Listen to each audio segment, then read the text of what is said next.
கர்த்தருடைய பரிசுத்த நாமத்துக்கே மகிமை உண்டாவதாக. இன்றைக்கி என்னாகும் 21ஆம் அதிகாரத்தை பார்க்க போகிறோம். இன்றைக்கி என்னென்னா, வேவுக்காரர் காமிச்ச வழியாக என்ன பண்ணுறாங்க, இஸ்ரவேலர்லாம் வராங்கன்னு சொல்லிட்டு கானானியாகிய ராஜா யாருன்னா ஆராத் அப்படிங்கிறவர் கேள்விப்படுறாரு. அவங்க என்ன பண்ணுறாங்கன்னா, இஸ்ரவேலரை சிறைப்பிடிச்சிட்டு சில பேரை போகிறாங்க எதிர்கொண்டு அவங்க பாளையத்தோட அவங்களோட யுத்த படை வீரர்களோட அப்போ இஸ்ரவேலர் எல்லாரும் ஏசப்பா பார்த்து சொல்கிறாங்க, தேவரீர் இந்த ஜனங்களை எங்கள் கையில் ஒப்பு கொடுத்தால் அவர்களுடைய பட்டணங்களை சங்காரம் பண்ணும் அப்படின்னு சொல்லி ரொம்ப பிரார்த்தனை பண்ணுறாங்க. ஏசப்பா என்ன பண்ணுறாங்க, இஸ்ரவேலோட சத்தத்துக்கெல்லாம் செவி கொடுத்து அவங்கள கானானியர் கையில் கானானியரை இந்த இஸ்ரவேல் ஜனங்கள் கையில் ஒப்பு கொடுக்குறாங்க. அவங்களும் அதை என்ன பண்ணுறாங்கன்னா ஜெயிக்கிறாங்க. அந்த இடத்துக்கு என்ன ஓர்மா அப்படின்னு சொல்லி பேர்லாம் வைக்கிறாங்க. அதுக்கப்புறம் என்னென்னா, இப்போ இந்த ஏதோம் தேசத்தை சுற்றிட்டு அவங்க சிவந்த சமுத்திரத்தில் வழியாக என்ன பண்ணுறாங்கன்னா பிரயாணம் பண்ணணும். அப்படிங்கும்போது அந்த நேரத்தில் ஜனங்கள் எல்லாமே ரொம்ப மனசோர்வு அடைஞ்சிட்டு என்ன பண்ணுறாங்கன்னா, மோசைக்கு விரதமாக மறுபடியும் அவங்களுடைய வேலையை ஸ்டார்ட் பண்ணுறாங்க. வனாந்தரத்தில் சாகிறதுக்கு தானே நீங்களை கொண்டு வந்த எகிப்து தேசத்தில் நீங்கள் அப்பம் இல்லை தண்ணீர் இல்லை, இந்த அற்பமான உணவு தான் இருக்குது அப்படின்னு சொல்லிட்டு உடனே கர்த்தர் என்ன பண்ணார், கொள்ளிவாய் சர்ப்பங்களை என்ன பண்ணாங்கன்னு அனுப்புகிறாங்க. அவங்கள கடிச்சதுனால நிறைய பேர் இறந்து போகிறாங்க. அப்போ ஜனங்கள் மறுபடியும் போய் மோசைக்கிட்டே சொல்கிறாங்க, நாங்கள் கர்த்தருக்கு உமக்கு விரோதமாக பாவம் செஞ்சுட்டோம், பேசிட்டோம், எங்களை மன்னிச்சிருங்க, எங்களுக்காக விண்ணப்பம் பண்ணுங்கன்னு சொல்லும்போது மோசேவும் என்ன பண்ணுறாரு, விண்ணப்பம் பண்ணுறாரு. நம்ம கர்த்தர் மோசையை நோக்கி, நீ ஒரு கொள்ளிவாய் சர்ப்பத்தை வெண்கலத்தில் செய்து அதை நீ என்ன பண்ணுன்னா தூக்கி வை, அதை நோக்கி பார்க்குறவன் பிழைப்பான் அப்படின்னு சொல்லிட்டு சொல்கிறாங்க. அதே போல் நிறைய பேர் நோக்கி பார்த்து பிழைத்து கொண்டாங்க.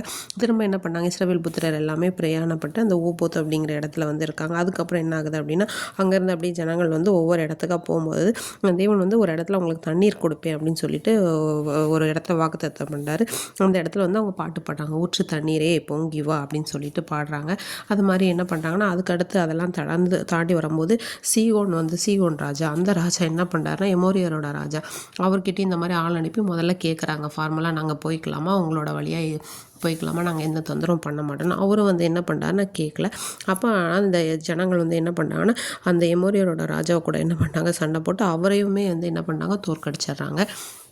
அடுத்து அதே போல் எமோரியர் பட்டணத்தில் கொஞ்ச நாள் இருந்தாங்க. அப்புறம் மோசே என்ன பண்ணாங்கன்னா, யாசேர் பட்டணத்துக்கு வேவு பார்க்குறவங்களாம் அனுப்புனாங்க. அங்கே இருக்கிற கிராமங்கள் எல்லாத்தையுமே பார்த்துட்டு அங்கேருந்து எமோரியரே என்ன பண்ணுறாங்கன்னா துரத்தி விடுறாங்க. பாசானுக்கு போகிற வழியாக போகிறாங்க. அப்போ பாசான் ராஜா ஓகே என்பவன் என்ன பண்ணுறான், மறுபடியும் அவங்களுக்கும் யுத்தம் பண்ணுறபடி எதிர்த்து வர்றாரு. அப்போ கர்த்தர் மோசே பார்த்து சொன்னால், நீ பயப்படாத, எப்படி ஜனங்கள் எல்லாரையும் மற்ற ஜனங்களில் உள்ள நான் எப்படி ஒப்பு கொடுத்தனும் உங்கள் கையில், அதே போல் இவனையும் ஒப்பு கொடுப்பேன், அவனில் ஒருத்தரும் மீதியாக இருக்காதபடி எல்லாருமே என்ன பண்ணுவீங்க, வெட்டி போட்டு தேசத்தை கட்டி கொள்வீங்கன்னு சொல்லி தேவன் செய்கிறார் சொல்கிறாரு. அதே மாதிரி நடக்கவும் செய்யுது.